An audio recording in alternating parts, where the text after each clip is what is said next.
Welcome to the Goalie Hacks Podcast, the show dedicated to providing elite tips, hacks, and strategies to take your game to the next level, where we help you become an elite goaltender, one hack at a time. And now, here's your host, Mike Santaguida. Bang, bang, and welcome back to the Goalie Hacks Podcast, where we provide you guys tips, hacks, and strategies on how to elevate your game to the next level much faster. I'm your host, Mike Santaguida, and thanks again for tuning in. I've been a little quieter lately on Instagram because I've been laying a ton of groundwork in other areas behind the scenes. I mean, you know me. I never sleep, literally working 100 plus hours a week on this project for you guys, to continue to grow this and give back to my community members, my fans. Ultimately, you guys are my friends. I hope you feel that way. I don't really see myself as a coach. People call me coach. Guys, I'm your friend. I'm your mentor. I'm still fighting side by side with you guys, to keep moving up the ladder. I don't really see myself as a coach to you guys, just a really nice, supportive, and knowledgeable friend that's been through it all and is now supporting you guys in your journeys for the love of the game. I'm very passionate about goaltending. I've dedicated my entire life to it. And as I mentioned in previous episodes, the goal is to give back to you guys to help you achieve more than I have in my career, so far. So as always, if you guys need anything at all, don't hesitate at all to reach out with any questions on Instagram, DM me directly. Today on the show, I have one of the most innovative goaltending coaches in Canada that I've seen in a long time, and his reputation continues to grow year after year, not just domestically, but globally as well. Matt Smith. Matt and I had such an in-depth, nitty-gritty conversation. You guys are going to absolutely love this one if you're looking to get a real grip on the technical side of goaltending. Matt and I honestly could have talked for hours. This one goes a little bit longer than usual, but I know you guys are going to want to listen to every minute of it. So make sure to stick around to the end as he drops so much advice for young goaltenders trying to transition to the next level. Shout out to my Patreons, Ethan, Joey, Nick, and Matt, for supporting my work. And because of them, I was able to get some new lights, a new mic to up my production quality on my content, to continue to give back to you guys. So thank you, gentlemen. Your support means the world to me, and I'm looking forward to continuing to serve you guys and support you in your journeys. Every dollar this business makes, I just want to make this clear, is being filtered right back into it. Like, it's not going in my pocket. I have an audio editor now. I have a video editor. I have a website editor, a graphics editor, new equipment. And I'm going to continue to filter every single dollar that you guys are willing to support me with back into the business for years to come, to continue to scale this thing and make it just an unbelievable experience for my community members. So if I've helped you at all in your journey so far, and if you're looking for some extra perks while also supporting my work, for just a few bucks, you can become a part of my inner circle and get stuff like a shout out on the podcast, access to a private group Zoom Q&A streams, my private group chat where I give behind the scenes look into goalie hacks and my day-to-day work, new tips, hacks, and strategies I haven't released yet because there's plenty of those. And also some other things like monthly video review, one-on-one personal development to help you find a place to play, up your game, get the results you need to move up, and get a scholarship if that's what you're looking for. So every dollar counts. Like I said, it's all going to end up going back to you guys to make the experience better, to continue to up the quality and everything. So if that's something that interests you, head on over to my Patreon page in the show notes or at patreon.com/goaliehacks, or hit me up directly for more details on how to get started. As always, quick shout out to our main supporter of the show, NeuroTracker, and we've gotten 16 kids started so far, and the feedback has been nothing short of phenomenal. A few kids have gotten back on the ice already after using it, and they're blown away by how well they're reacting and tracking pucks. To me, there's honestly nothing out there that gives you as big of an impact as this, as fast as this, while being more effective than anything else I've seen today, and being more cost effective too. They're very close to launching to the general public in the next 6 to 8 weeks, so stay tuned for more details. But to kick off our sponsorship, we're giving away 2 subscriptions to the new NTX product, not available to the public yet, so stick around to the end of the show to get details on how to enter. Without further ado, let's get into this week's episode. I know you guys are going to love the chat. Matt and I had today. Hello, everyone, and welcome back to the Goalie Hacks Podcast. I'm excited today to be joined by one of the biggest upcoming names in Canadian goaltending, Matt Smith. Matt is quickly establishing himself as one of the premier goaltending coaches in not just Canada, but the world, and has worked with dozens of professional, major junior, and NCAA Division I goaltenders. He was the goalie coach for the Guelph Storm for 6 years, and in 2014 became the second youngest coach ever to win an OHL championship at 24 years old. In 2019, his program had 5 of the 24 goalies across Canada that were invited to Hockey Canada's Program of Excellence goaltending camps. As of recently, both in 2018 and 19, he worked with both of the goaltenders selected first among goalies in the OHL draft, and in fact were both the highest goalies selected in the OHL draft since 2002, going 27th and 7th overall, respectively. He now trains almost 25% of all the goalies in the OHL, including the 2020 World Junior Gold Medalist from Team Canada, Nico Daws. I love the approach he takes when it comes to building efficiency, and I couldn't be happier to have him on the show today. Matt, how you doing, buddy? Thanks for coming on the show, man. Good. That was a long intro. I like it though. It sounded good. No, you're willing to come on my show. I usually like to give the viewers a little bit of an insight in terms of what they're going to get. It's awesome to reconnect. It's been a little bit since you and I last saw each other, and for those of you that don't know, I actually met Matt through my little cousin a couple years ago, or last summer I think it was, and I believe it was last summer, right? Yeah, and I believe you sent me an email regarding coming to the facility to train in the Greater Toronto area, and I sort of put it off, and I regret it honestly because we finally, made some time to get together, and I totally understood why my cousin was trying to get me in with you. You have an amazing and innovative approach when it comes to goaltending, and I'm excited to chat today and to dive into some of those concepts. Yeah, for sure. No, I appreciate coming on. I love, like I said to you before, I love the content that you guys are putting out. I think it's amazing. It's good for the young athletes to listen to and learn from. And I certainly endorse it to our players because it's been great for me to listen to it too. And you take a little bit away from everything, right? So every little bit helps, especially in a competitive environment like goaltending. Yeah, absolutely. I saw you're doing a bunch of online stuff with your site now. It sounds like you're staying busy during COVID. Yeah. Honestly, like it's been wild. Like your schedule changes completely, but I'm probably equally as busy. Doing the online stuff was fun. A lot of work. It's always more time consuming than you think, but it was good. Like we got some content up now.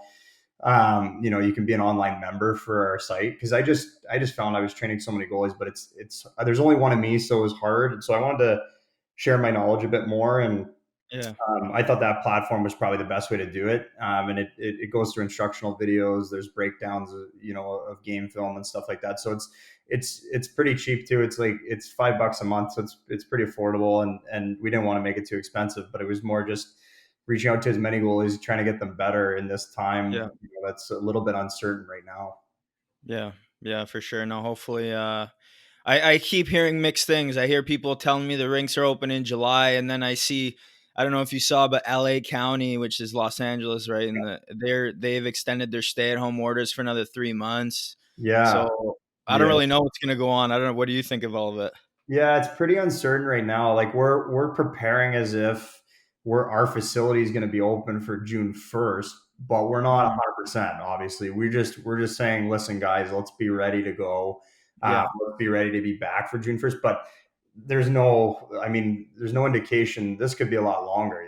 I'm more concerned, probably, honestly. Like the training side, I think will be fine because eventually, if we do small groups and stuff like that, it should be okay. And we're all one-on-one with our facility, but it's more like, I don't know when the seasons are going to start and like if they're going to be able to crowds. Like I can't see that happening, but I'm not, it's hard to say. So you just got to take it day by day and just make sure everybody's safe and you're trying to get better too, right? Like it's a tough time, but you got to be innovative. You got to try to find new ways to improve. And that's really the challenge right now ahead of us. But it's a good opportunity too, right? Like there's a lot of guys that won't take this opportunity to get better.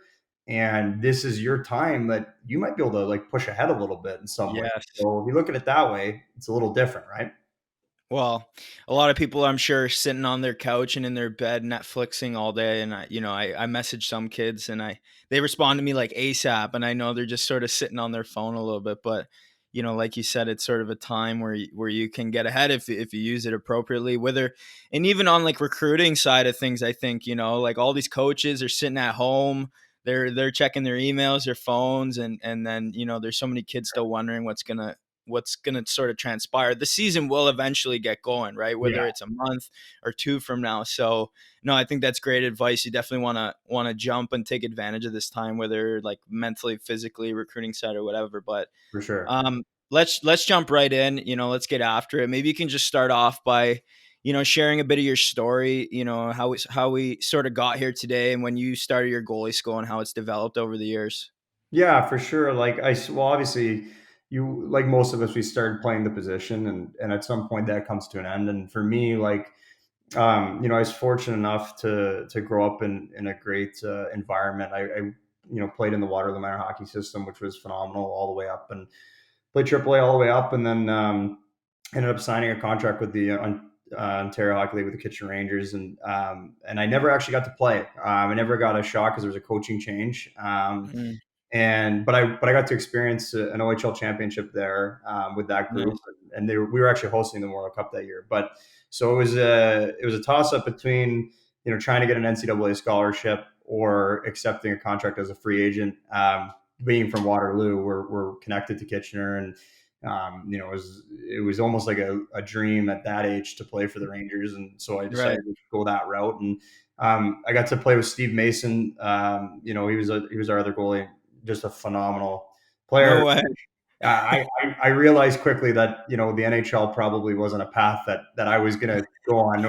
When you got a guy 6'4" that's significantly more athletic than you are, I kind of said, maybe you should carve out another path if I want to stay in the game. So I learned pretty fast, but I learned pretty quickly that I probably should become a coach, and it was a natural fit. I've been coaching goalies, at goalie schools since I was 14, so Yeah. it was a bit of a natural progression. So, and then I went to school and played at the University of Guelph for a bit.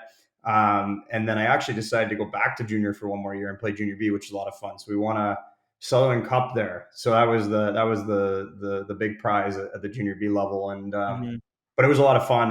But I had already started my goalie school at that point when I was still playing. So I was pretty young, and that's when it started. Was when I was in university, my first year of university when I played for the Guelph Griffins. I started a school, and it was a small. It was tiny. We had actually two clients. That was it. So Yeah. it was really small. And then after I was done playing, I took it a bit more seriously. So I started taking it really seriously in 2011, and we started a small facility. It was actually in a gym. It was synthetic ice. So everybody hates synthetic ice, but it got me my start. So I can't be too mad at it, but you could only do certain things. But it was pretty painful to watch some of the kids try to move on it. Yeah. But we started there, and then we built another facility in Cambridge, Ontario, which is just outside Toronto, and it was a little bit bigger, real ice, and all that stuff. And I was coaching at the time in Junior B with the Guelph Hurricanes. They actually don't even exist anymore, but I was coaching there. Mm. Our goalie did really well, and I offered my services to volunteer and help out any way I could with the Guelph Storm at the time. So I was a young guy and just trying to learn off their goalie coach at the time. And Yeah. the next year, just they happened to have a change in coaching, and I got the call to come in and do an interview. And I didn't think the interview went great because it was it was an interesting interview that I was like, I don't know if you heard all my Why is points, that? but Mike Kelly was good, and he called me a couple days later and said, you got the job. And then I was there for 6 great years, Yeah. and then it was just kind of time for me to move on from the organization, in a sense that, like, I wanted to focus primarily on our clients. And uh, Yeah. you know I think the focus sometimes when you're in a team environment is good, but it can sometimes be just directed towards the team winning. And for me, it was more, now my journey's changed a little bit to get these guys to the next level, and it's been Mhm. a lot of fun, in all honesty. And that's where I stand today, and our school's done pretty well, and we're just trying to make every goalie we teach better. Yeah. Was that sort of your goal when you got into coaching? You eventually wanted to end up in the OHL? Yeah, I mean, to me, like my goals changed a little bit in the sense of like it was originally it was OHL, then try to get to the NHL, and I still Yeah. would love to coach in the National League, but at the end of the day, it's not something that I'm as focused on. I'm more focused on the journey now. But back Yeah. then, when you're young, that's really what you're focused on. You're trying to get to the Oh, highest for level as sure. possible because you're just off playing, right? So as a player, that's what you do. You're like, how do I get to the next level? So Yeah. right away you get into coaching. You're like, okay, now how do I? You have the same mindset. You're like, how do I get to the next level? Yeah. And for me, that was coaching in the Ontario League and then the NHL. But you quickly realize that when you focus on just getting to the next level, you're really missing the details that are required to be an excellent coach, right? Yeah. And that's where my outlook has changed quite a bit since coaching. But yeah, it was the original plan to try and get to that level, and I was lucky because I got hired when I was 22. Yeah. Very young. And that's I mean, obviously pretty unheard of. I'm not sure they knew I was 22, to be honest, but they probably hired me and they said, "Are you sure you want to hire this guy? He's 22 years old." But so I was like, I knew a lot of the guys. Like I was the same age as a lot of them, so it was like it was very strange, coaching the players at that age. But you learn to adapt really more than anything. But Yeah. that was ultimately the goal. It just came a little sooner than I expected. Yeah. So I want to dive right into some of the good stuff regarding some of the clients that you have and you've been working with, For starters, the amazing story of Nico Daws this year, undrafted to the OHL, nowhere to be found on NHL Central Scouting to start the year, and all of a sudden comes out of nowhere, makes Team Canada and steals the World J job during the round robin, if I remember correctly. And now he's ranked number one amongst North American goaltenders by NHL Central Scouting. Maybe just talk a bit about, how this huge turn happened, when you guys met and maybe how he was before meeting you and now after where he's come and having won a gold medal. Yeah, it's certainly like from my perspective, it's a humbling, and proud moment of mine just to be a small part of it, Yeah, and there's a lot of people I think that deserve a lot of credit. First and foremost is Nico. I mean, he put in the work absolutely. and he's the guy that got it done. And then, at the end of the day, there's still a lot to be done and accomplished, but he was the guy who did it. And that's the first thing. But there's tons of credit that should go around. But For sure. for me, it's an amazing story. And I think the first thing to realize is the story wasn't built this summer. Like that's the one thing that I don't think Nico gets enough credit. I think when Yeah. we talk about him, there's a lot of stories out there talking about his summer training and how he got better and he came back better. And that is true. But I think that downplays how much work actually went in. This was 4 years in the making of just Yeah. grunt work and working on physical conditioning and working on, from my perspective, the on ice stuff. Like it didn't just happen overnight. And that's where I think we sometimes, don't give him enough credit by saying, oh, he just showed up one summer and worked really hard and he Yeah. junior team. Nothing happens overnight, right? You got to put in Exactly, that work over exactly. years. Yeah, exactly. It's like, I've been working, what's the quote? I've been working X amount of years to be an overnight success, right? Like, and that's exactly what happened with Nico. I think he was always a good goaltender, but I think he lacked opportunity was number one, and I think that's a big topic for young guys. Is like sometimes your shot, doesn't come when you want it to come, and you have to be ready when your chance does come. And he got lucky this year that they made a trade with one of the older goalies on their team, and they moved on from him, and he got a chance, and I think he sensed that his chance was coming, Yeah. and he really didn't get a chance till 19 years old, which is a good story for young guys to understand. And so opportunity was number one, and then the second thing that really stood out is he really dedicated himself. He really went all in, and it's not that he didn't work hard. Nico Daws worked hard on the ice with me every time I've been on the ice with him. He's worked hard. There was no issues of work ethic. The challenge was getting him to an emotional level to work as hard off the ice. And Mhm. that's where he lacked a little bit, and nutrition wise, it was a struggle. And I think for him, like, he dug really deep into why he needed to do this, and I think ultimately that's what really pushed him over the edge. Mhm. But he was always a good goaltender, even growing up. I watched him and scouted him, and I really liked him. And when I was in Guelph, we drafted him, so obviously we thought there was some Yeah. potential there, but there was obviously some elements missing. And he put in a ton of work in the off season. That's why it gets documented so well. But it's he worked for years for this, and like I said, I couldn't be more proud of just being a tiny part of it. Yeah. So maybe you can just talk a bit about, sort of the whole picture, right? Because obviously, like you just said, there's a lot more than goes into it than just going on the ice and working hard. So maybe, what's some advice that you can sort of give to some younger athletes in terms of maybe evaluating themselves, their lifestyle, and sort of making sure everything is in line with their long-term goals, right?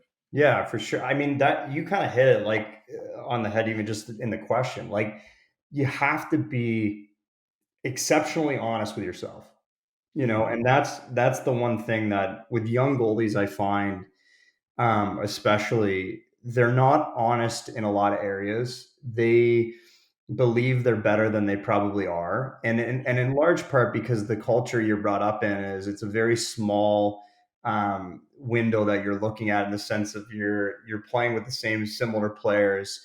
You're usually one of the better goalies at your age group, and that sort of thing. So it's a very small group of players you're playing against. We don't understand that if you want to get to the next level of hockey, whatever that is, the window opens up drastically to who is eligible to you're competing against. So you have Yeah. to know who you're competing against, and you have to be honest with yourself on areas where you can get better. And that doesn't even have to be on the ice; it can be off the ice as well. I think a lot of goalies lack honesty Mhm.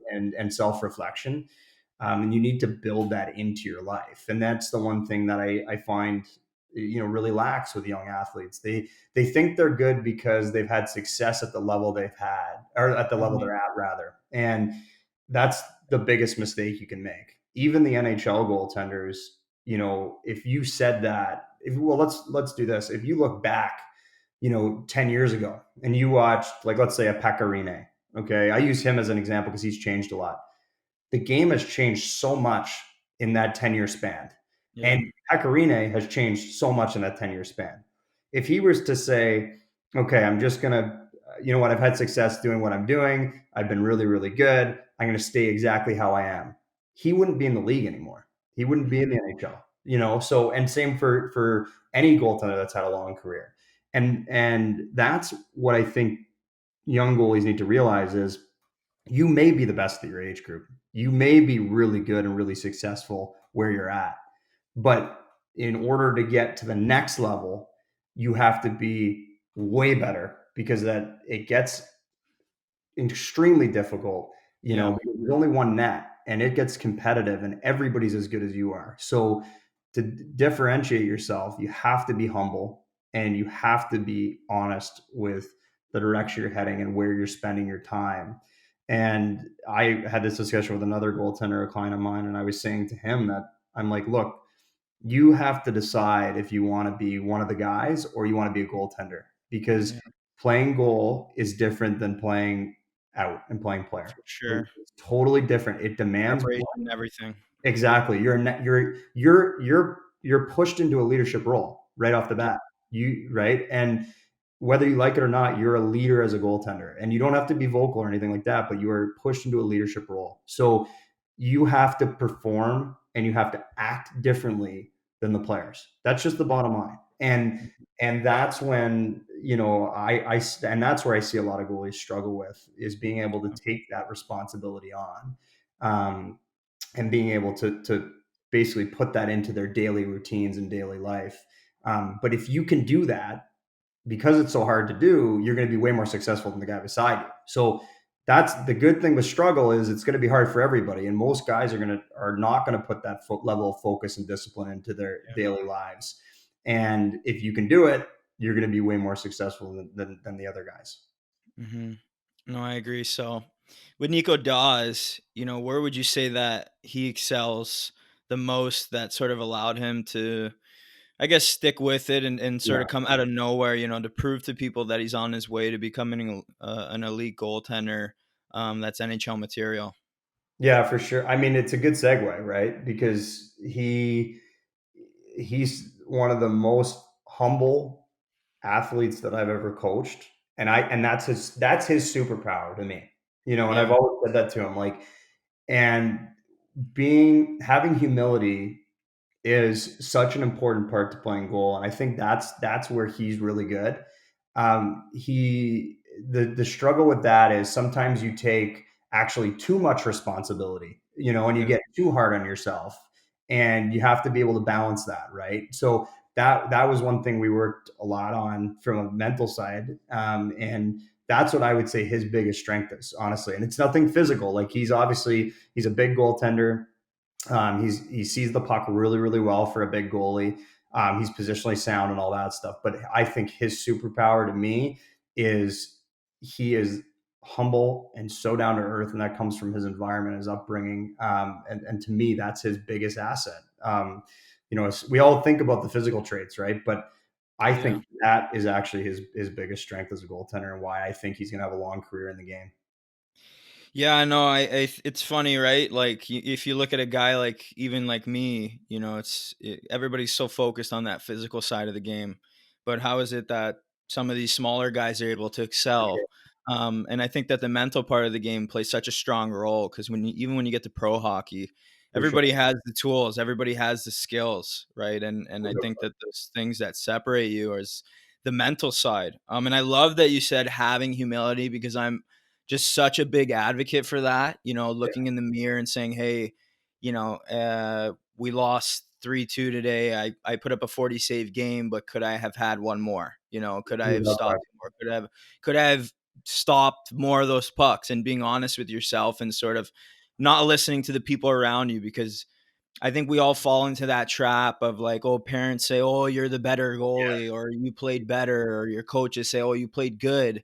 Yeah, But we need to hold ourselves to the highest standard, right? We know when we could have stopped pucks, for sure. and that factors right into that humility. But with him, um, what was something that you guys worked on together in terms of so that way he wasn't too hard on himself, but he was holding himself accountable? What are some things that you said to him that sort of got through to him?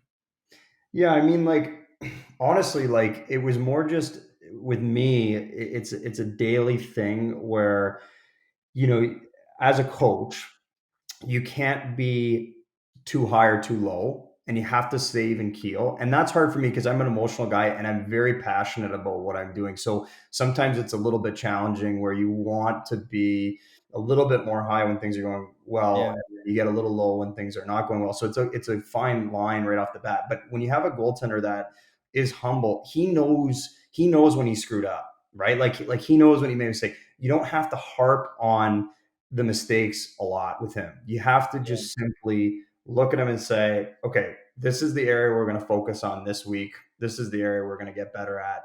And that's really the direction he had. So it's a daily focus to stay even keel as a coach. I don't think there was one. We did have a couple discussions that were pretty in depth, and I remember pretty emotional.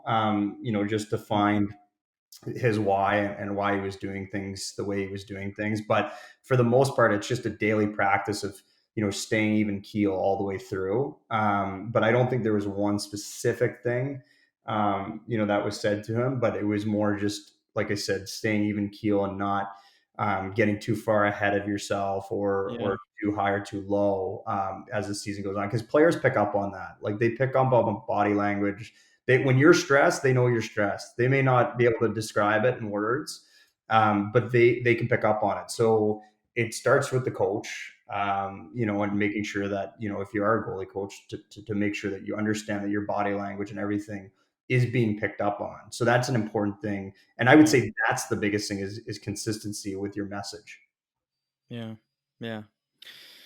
Now, you mentioned that you also worked with Hunter Jones, who signed an NHL contract recently with the Minnesota Wild. So, congrats to you and him. and you mentioned that he was the last cut at the World Juniors, and you said you had an interesting story regarding them both at the draft and in the tournament. So maybe you can give us an inside scoop on what went down. Yeah, it's pretty funny. Like I've told this story to Nico a bunch of times because he always laughed, and I told to his parents too. But it was funny. Like we were in Guelph, so they both were draft eligible. They're both 2000 birthdays, so they're the same age, and they were both eligible for the OHL draft. And I remember it was going to the draft. I was really excited because I had two goalies that I targeted that I really liked. Now, as a goalie coach, you're not sure if you're going to get your way at the draft, right? Because ultimately, the team makes the decision. But they look for your input.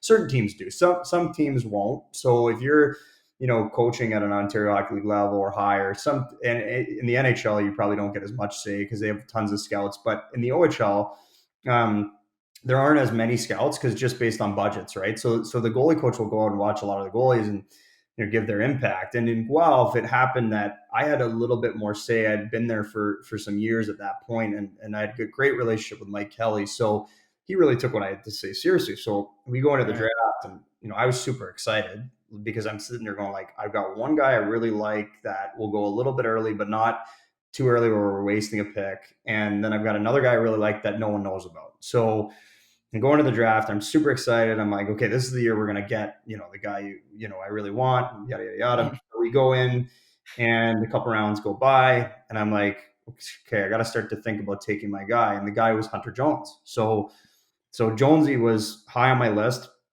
And we get to I think it was round 3 or 4. And I was like, we should start thinking about taking Hunter Jones. Like, I really think he's good. He's going to be a pro. Like, this guy's got, really good upside. I really like him. And our head scout goes, no. Like, we can get him later. He was on a bad team, So I'm like, okay, but like, we should probably, think about taking him. And, we get to the 3rd round. We don't take him. So I'm getting a little antsy now. I'm, getting a little bit like on edge. I'm like, okay, we got, okay, it's round 4. This is it. We got to take him. So we had a pick in the 4th round. And then we had 2 picks in the 5th, if I'm not mistaken. We had one early at the beginning of the draft. And they really liked a player in the 4th round. And I was butting heads. And I'm, trying to get this. I'm like, come on, guys, this is, I don't fight for guys too often. I'm telling you, this is the guy. He's going to be a great goalie in our league. And we're butting heads a little bit. So they end up getting their way. They say, well, we'll take him so we had a pick late in the 4th, a pick early in the 5th. So we'll take him. We'll take him early in the 5th. Is that okay? It's like 3 picks from now, just the way it lined up, the way the draft lined up. And when you trade for picks, sometimes you have picks in weird spots. So I'm like, okay, I can wait 3 picks. I think we can get him at the top of the 5th round. So the top of the 5th round comes up. And what do all the scouts say? They go, because they never want to draft a goalie, right? Like, so they're like, like, we like this defenseman. I'm like, guys, like, we need to take, like, this is the guy. Like, I'm telling you, he's not going to get past the 5th round. I know, because I just from hearing guys talking, like, I knew guys kind of liked them. So I was like, this isn't going to be good. Somebody's going to take a shot on him. Right? Yeah. And Peterborough, who ended up going to, had 3 picks in the round or 2 picks or something like that. I'm like, they just by numbers, they're going to take a goaltender. Right. So sure enough, they get their way and we take a defenseman. And then what happens is we actually draft the 1st overall that year. So Ryan Merkley actually walks in because when you get drafted, you come to the arena or whatever. And in this case, we were at a hotel, but just to meet the staff and stuff. And as soon as Ryan Merkley walked in the door, I heard Hunter's name get called. So I was livid. Like, and I probably said some words that you couldn't say, you can't say on the podcast. So I was pretty So it's funny because the first impression that Ryan had was me, the goalie coach, being pissed at the GM and our head scout, right? So it's hilarious. Like, there's a funny scene, like he walks in with his family. It was just crazy timing, right? Yeah. And we're going back and forth. Like I'm like, I told you we should have taken him, blah, blah, blah, yada, yada, yada. And I was so mad, right? So then I left and somebody came and got me. They're like, you got to stay in the draft. We got to take a goalie at some point. So just, I know you're pissed, but you got to come back. So I get back in the room, and we look at the other goalies on our list, and obviously, I think I got this guy that's really big. He's a pretty good athlete. he was on a really bad team, right? Nobody really knows who he is, right? And I'm like, and it gets to about round 6 and they want to take another goalie. And I was like, no, I don't like the guy you guys want. Like, he was better suited in that slot, but I'm like, I want my guy. So we get to round 7 and no one has a clue who Nico Daws is, right? Except me, the GM, and our head scout. But a lot of the other scouts really were like, we don't really know much about him. Like, he's okay, but we could get him in the 15th round. So our scout goes to me, he goes, hey, like, we could probably get this goalie later.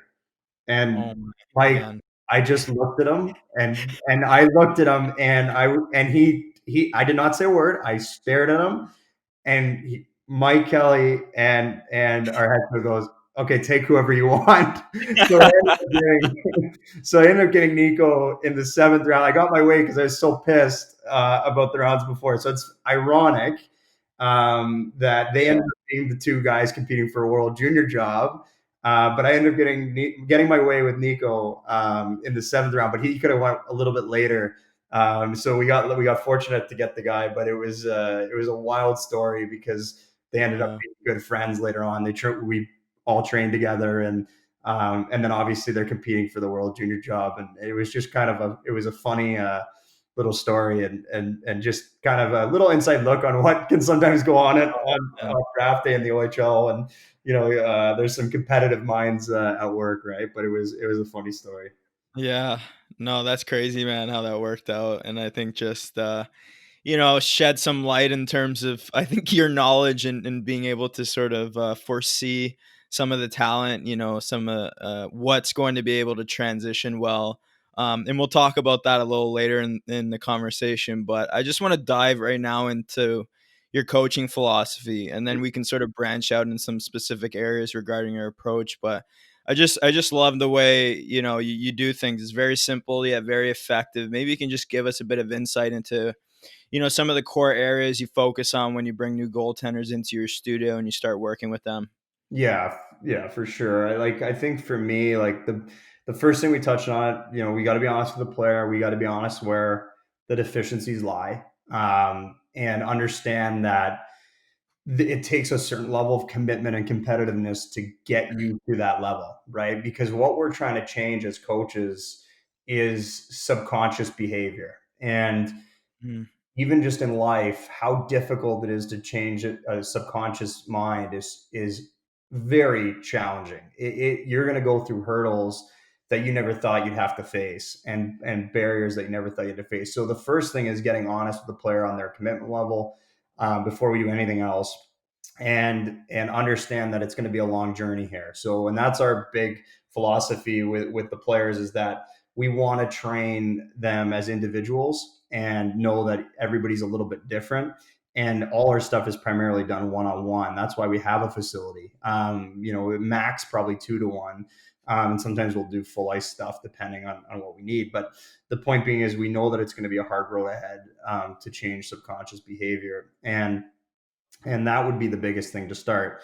And then you just start kind of breaking down where the areas of improvement need to be, both from a movement and safe selection perspective, because those are 2 things we're going to do every game. We're going to move, we're going to have to get set, and we're going to have to make a save. So we break those down and we make sure that we're at an area of efficiency that is good enough to play at hockey's highest level. That's the goal, always. Mm-hmm. And it doesn't matter.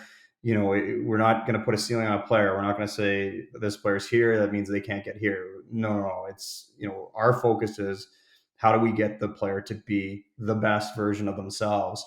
And it always starts with subconscious behavior and, how you move. You never want to be thinking in the net. So a lot of what we're trying to improve on is going to be daily habits and consistency on getting to the next level of that mindset. And that's primarily where we're going to start, is skating and save selection right off the bat, and try to really hone in on, where the levels of improvement need to go to get to the highest level.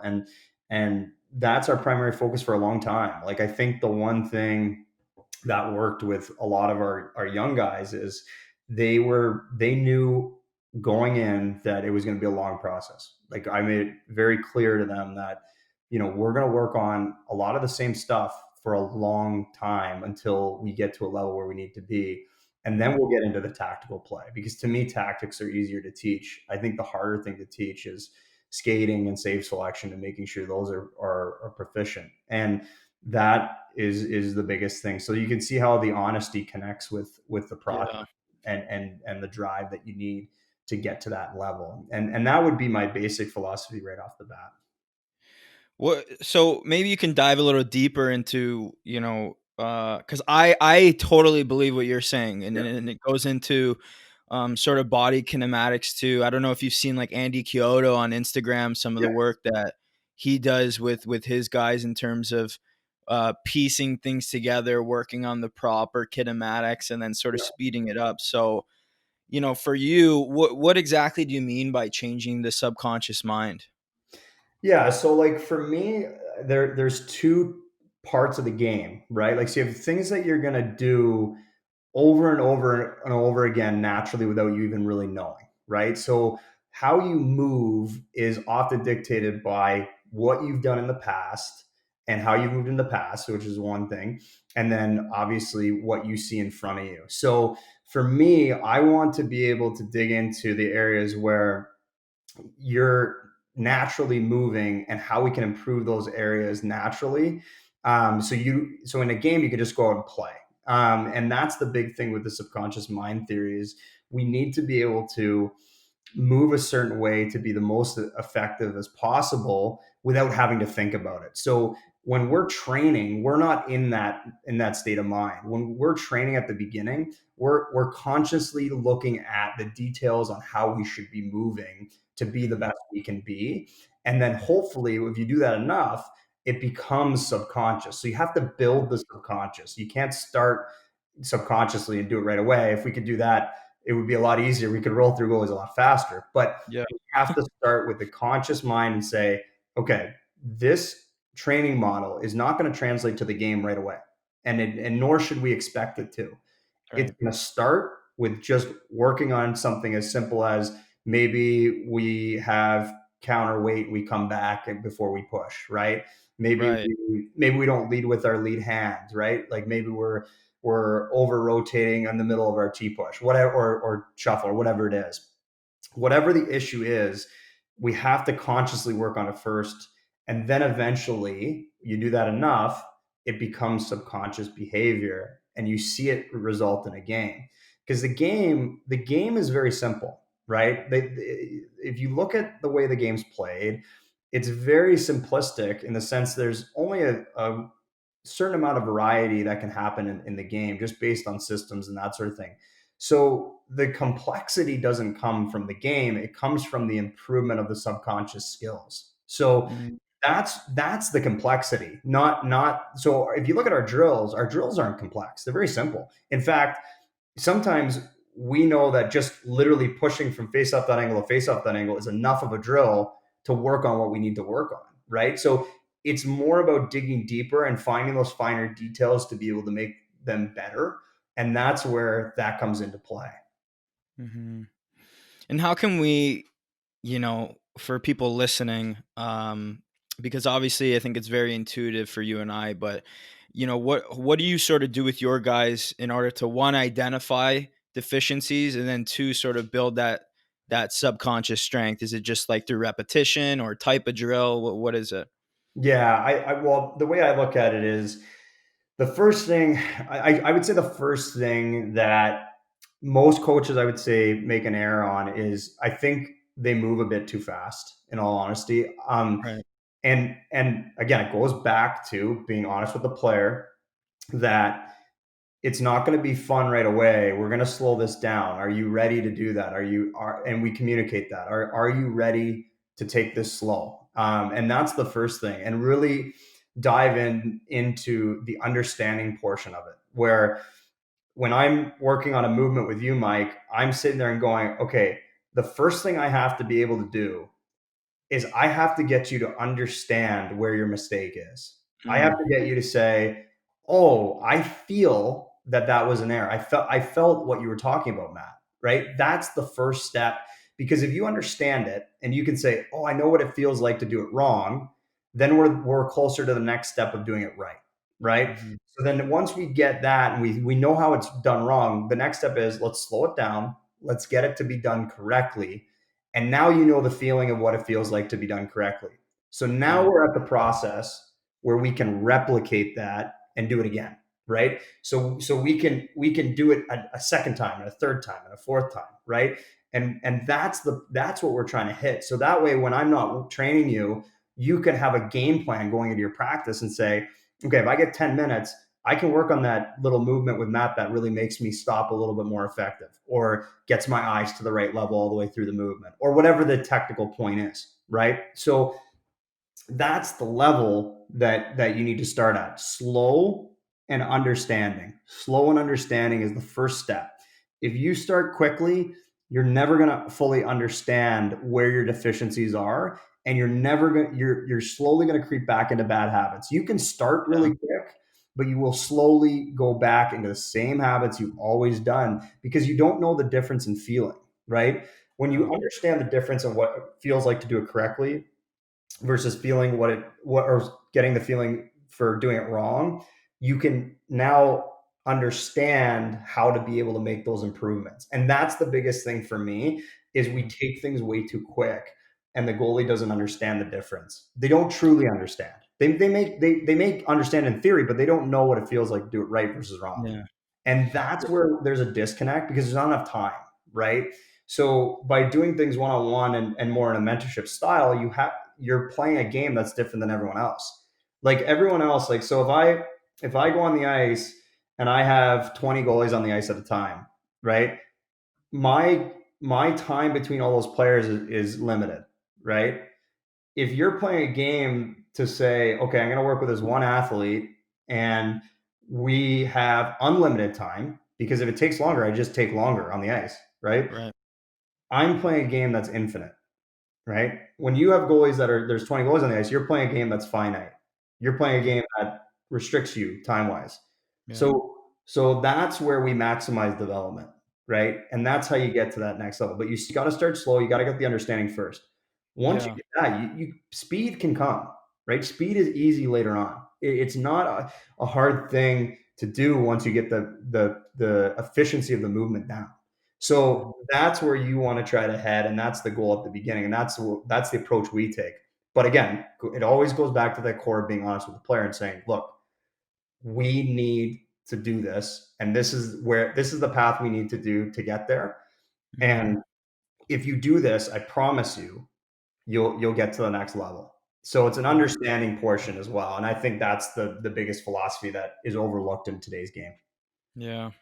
Yeah, I think it's sort of tough to iron out kinks. You know, you're essentially rebuilding that muscle memory, right? You have to identify correctly whether it's like you're pulling up as you're moving or you're, like you mentioned, counterweight before you push, slowing things down, identifying those areas of deficiency. And then, you know, it's sort of hard. Like you said, it takes time. You're basically rebuilding that muscle memory.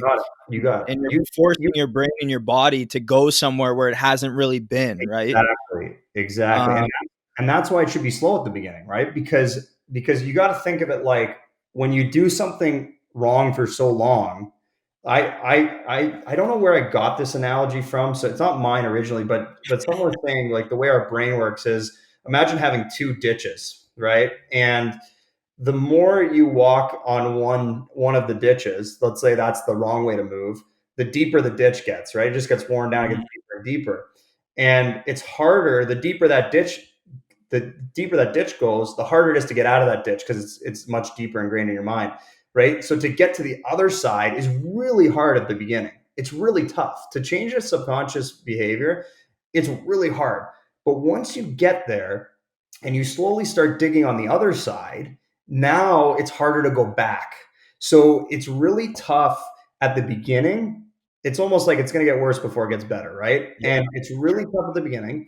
And then once you get it, then it gets easier and easier and easier, and it's just become part of your mind.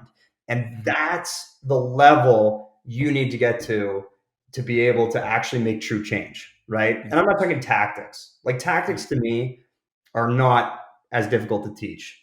Like the subconscious behavior, the movement, the save selection, is it at its max level? That is where That's where greatness lies, right? Like that's where the elite lie. Not, oh, does the player know how to, to handle a screen? I mean, like, yeah, that's a big part of the game, but you can do that with just simple practice and conscious behavior, right? Yeah. Where the greatness lies is the goalies that are so proficient in their subconscious behavior that they understand that they're moving the most efficiently as possible. They're holding their feet. They're doing things that are naturally the best they can be, and that's kind of the way I look at it. Mm-hmm.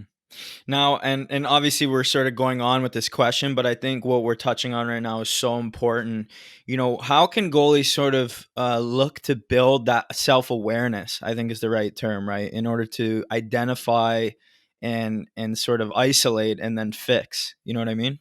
Yeah, for sure. Man, it's so hard. Like I do get that question a lot, and it's so tough to do it without someone else helping you. Like honestly, I wish there was a better answer, but it is tough when there's not someone else looking at you objectively.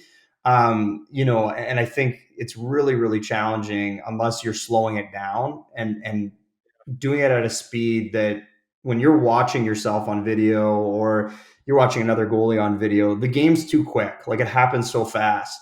So to be more self-aware from a technical perspective, you really need to slow the game down. I do too. Like when I watch games, like I can't watch them at full speed to really dig into what the issues are.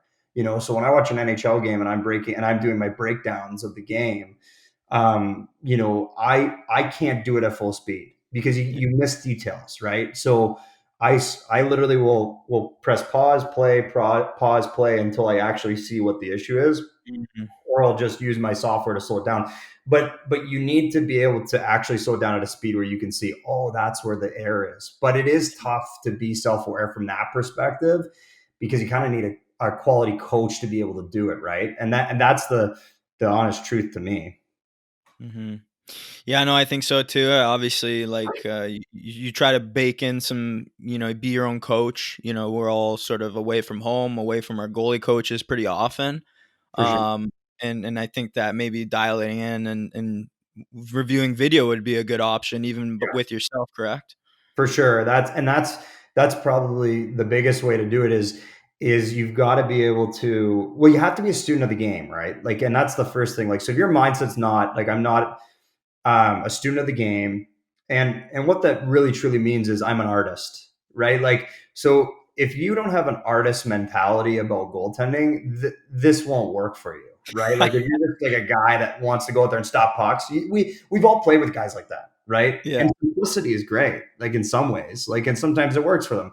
Sometimes it doesn't because, like we said, their behavior doesn't align with what happened in the game.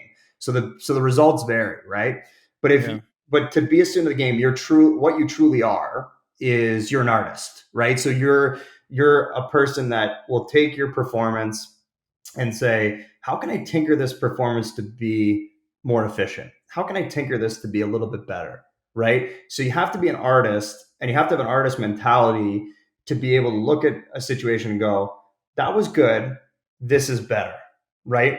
Yeah. And if you can do that by watching film, you'll find the areas that you need to get better at. You'll find them because we've always said this, and this is a common quote, and it's also well documented.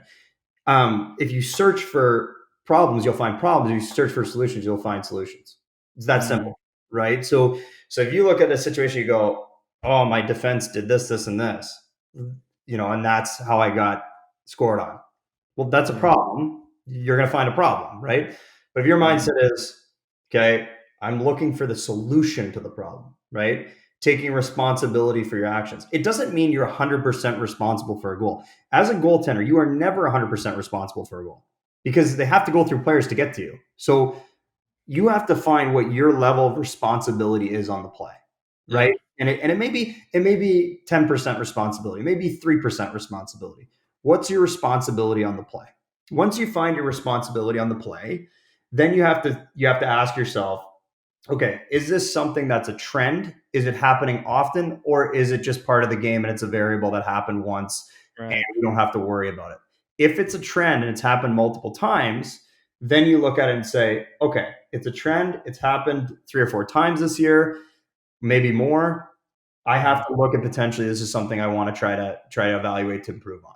And then you make a decision to work on that based on your return on investment. So you'll have a bunch of things that you want to get better on, but you have to say, what's my return on investment on time here? What am I going to get the most out of, okay, when I work on it?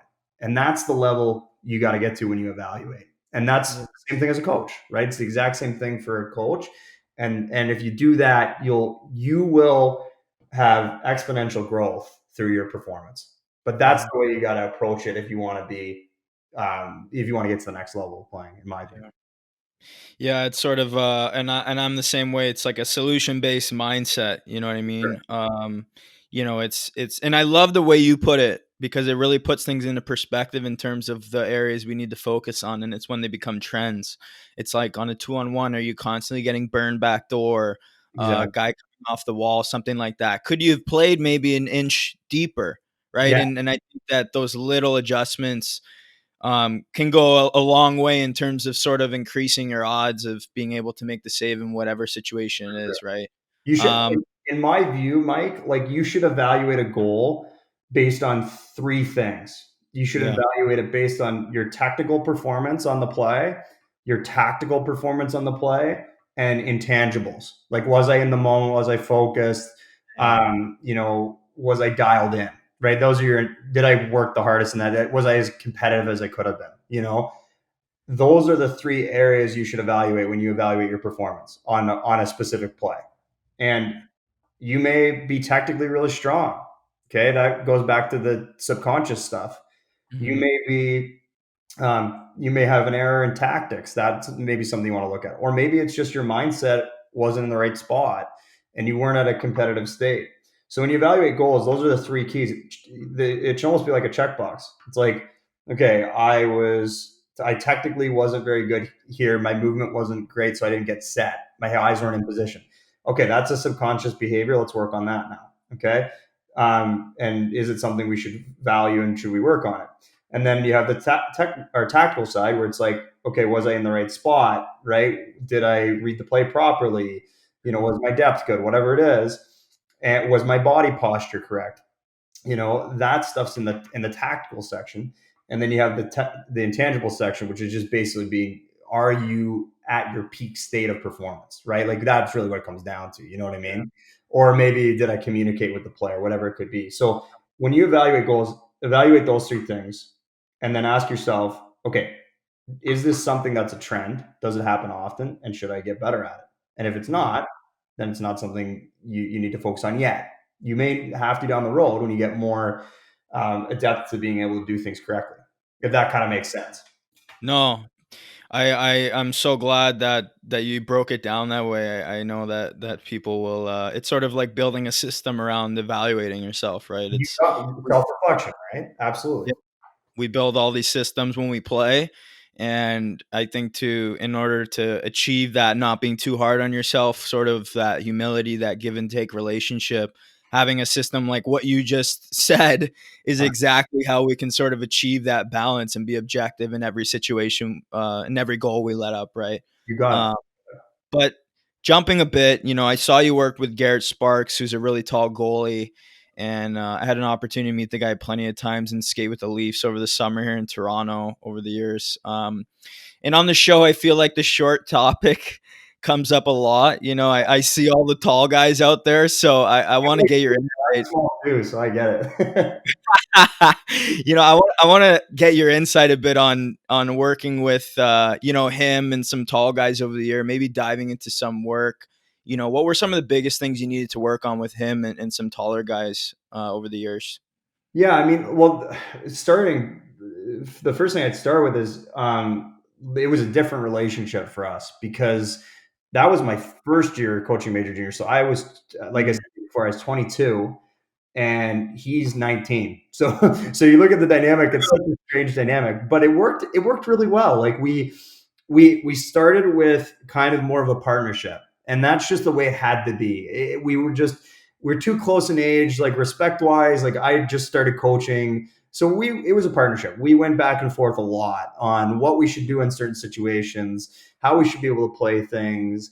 And one of the best things that happened early in the year was Garrett had a very tough game against the London Knights. And I remember he gave up, I think it was 7. I think we lost 7-2. And they were a really good team. I think they ended up winning the league that year, if I'm not mistaken. They might not have.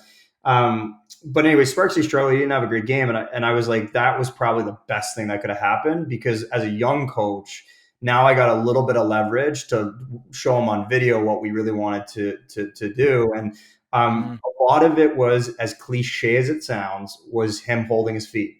Like, that's honestly, it was, and you hear it all the time, hold your feet. And like, what does that mean? And a lot of it was being able to be patient on pucks and not go down before the release or anything like that, just rely on size, because we knew at some point, whether it was the OHL or the American League or the NHL, at some point he couldn't play that way, where he was always down. And he was in RVH a lot, where like laterally it was a challenge for him to get across at certain points, and he would just rely on being big. So that was the primary focus for him. And then there was obviously off ice things that he needed to work on as far as, physical fitness goes. And that's not my department, but there's another area that they talked about. But that was the primary focus for him, because just because you're big, it doesn't mean you can't find holes. And the other thing too is, just because you're big, you have to remember, at tall goalies, when you're standing and holding your feet, a lot of what gives you, the ability to be taller is outside the frame of the net, right? So if you're a big goalie, like let's say Ben Bishop's 6'7", well, a lot of his frame, if you look at the angle of the puck and the trajectory of the puck, a lot of his frame is actually outside the net. So I always hate the argument that like, oh, this guy's 6'7", so like he's better than the guy that's 5'11". Well, the reality is, the guy that's 5'11" covers pretty close to the same amount of net as the guy that's 6'7", because of the trajectory of the puck, right? Yeah. So that always drives me a bit nuts. Now, where the advantage is you can see over traffic a little easier as a bigger goalie, and obviously you can play a little shallower, which allows you to move laterally easier, right? Those are the two things. And then the third is extensions. So anytime there's a scramble in front, if you maybe have to extend your leg out, you have a couple more inches in tight to be able to make those extension saves, on bang plays, off rebounds, and secondary opportunities. So those are the 3 areas that you can get better at, but it's not always better. So the downside to being tall is there's bigger holes underneath your arms. So a lot of it was being able to function in a manner where we were patient on our feet, but we also could close the holes off depending on where the puck was, and be able to make sure nothing got underneath us or through us in certain situations. Those were the 2 kind of primary factors. We did deal a little bit with traffic and stuff like that, but that was more on a tactical basis. And that was just something he struggled with at the time. But most of what we worked on was patience and being able to close off any of the holes as a bigger guy. Yeah. Maybe you can just touch a bit more on, sort of, I'm seeing a whole global shift toward a more hybrid style. And it's sort of like you said, holding your feet, and even the big goalies in the NHL, there are some smaller guys that are actually able to play now, because the hockey IQ's gone up, the speed of the game's gone up. And I think it's forcing, that mobility that smaller guys had, taller guys are forced to have that now. Sure. So maybe you can just touch on the importance of sort of staying on your feet as long as possible, and why that's so important. Yeah, for sure. I think it's become almost everything. Like as much as, you can be good at all the areas of the game, but if you can't hold your feet, you can't play, because the speed of the release, let's just look at first the release of the shot. The release of the shots improved dramatically, right? Everybody has a shot now because they're using composite sticks. So the game's changed a lot. Like, everybody can snap the puck. Even if you look back and you look at like the guy that shoots the puck the worst, that would probably be the best shooter, 15 years ago. But honestly, right? But now everybody shoots well. Like, there's not a guy on your team, that can't snap the puck at a pro level, and that's the biggest thing. So if you're not holding your feet, what it does is it causes holes above your pads, right? It causes holes between the arm and your shoulder. There's too many gaps, and the players will naturally just find those spots. So if you don't hold your feet on a release, you're going to get burned. It's going to be tough. And then the other thing too is, because the game's much more wide open, there's options that laterally that didn't exist before, right? So a player can make a pass laterally when you never thought he would. Like we see guys in the slot that will make passes to a guy backdoor. Right. 15 years ago, that was, if you didn't shoot, you come back to the bench and Get real. give you crap, right? Like you get another shift, right? So, but now guys are more creative. So you have to be more than ever be in a neutral position with your feet, in the sense of you got to be able to hold your feet, but you also can't be too spread out. You have to be able to be inside the frame. And those two things have become just essential to be able to play goal, just because of the way the game's changed, right? Versus like when me and you were playing, it was Jiggy was the big game, right? He had those big years. I think it was like 03 and 04. He had those big back-to-back years. Yeah. It might have been a little earlier, but nonetheless, he was the big guy, like where he just blocked, right? He just got into position and he did a great job of it. And the equipment was huge and he just blocked, right? And you can't do that anymore because the game there's no clutching and grabbing. Everything's wide open, right? So, and nobody's really out of the play. Everyone's available on the ice because the D are always active. So you may think that structurally there's no options, but then a D jumps down from the point, because it's almost like a 5-man attack now in the offensive zone. So from our perspective, you have to be able to hold your feet now, because there's so many more pass options than there ever were, let's say, 15 years ago or 10 years ago. You know what I mean? So it's a cool way the game's evolved. Like it's really, and it's more entertaining, right? Like goalies get mad because they're like, there's more scoring, but like if you look at it from a different lens, it's more entertaining to watch now than it was. The creativity has gone up significantly, right? For sure, right? And everybody's playing under the same circumstances, right? So you can't say like, oh, like I don't want any goal scoring because I'm a goalie. Well, like, it's exciting to watch. Like I like watching hockey way more now than I did, 10 years ago, and it's just because the game's gotten so much better. But in saying that, that's why you have to be able to hold your feet, right? Just because of the change of the game. Yeah. Yeah, I know. Totally understand. It's we have to evolve with it, or you sort of go extinct. And like you said, it's all relative. We're all dealing with the same circumstances. It just sort of forces us to be better. And it's funny, just quickly, you're seeing gear reductions, but it's almost like the numbers are improving on goalies in the NHL with the gear reductions. For sure, you'll adapt. Like that's the thing, right? I think it was Henrik Lundqvist years ago. They were talking about gear reductions, and like they were so the media did a media scrum, and somebody asked him about gear reductions, and it was the reaction that me and you might expect, but I don't think the media expected. Like, and he was like, "Yeah, okay, I'm okay with it. We'll be able to move better." Right? Like he's positive in it. Like, so he's like, okay, we'll be able to move better. And you adapt, like you adapt. And if there's more goals on everybody, right? So it's like, it kind of hurts your ego a little bit where your numbers might not be as good, but like you learn to adapt, you learn to change, and you learn to evolve, right? Like, and that's the biggest thing, like, with the gear changes, like we've now got to a point where they're probably gonna have to make more gear reductions because the numbers are back up. You know what I mean? Like, and but this is why I always make this argument that goalies are smarter than players, right? But it's not necessarily that. It's they work harder too, though. Like it's not taking nothing away from the players. Like we're on the ice early, we're on the ice late, we're refining our game all the time, and the players are starting to get to that level, right? Like so, it's gonna be interesting to see in the next 10 years. But like guys like Adam Oates have taken it to that next level, right? Like, and I don't know Adam at all, but he's taken that technical side that goalies had. And he's now done it with players. So he's saying like, okay, how you move your stick, how you be deceptive, right? Yeah. Guys like Timmy Turk, guys like that who are shooting coaches now, and they're learning how to be more deceptive. So they finally caught up in the technical department on what's making goalies better than players. So they're starting to get closer.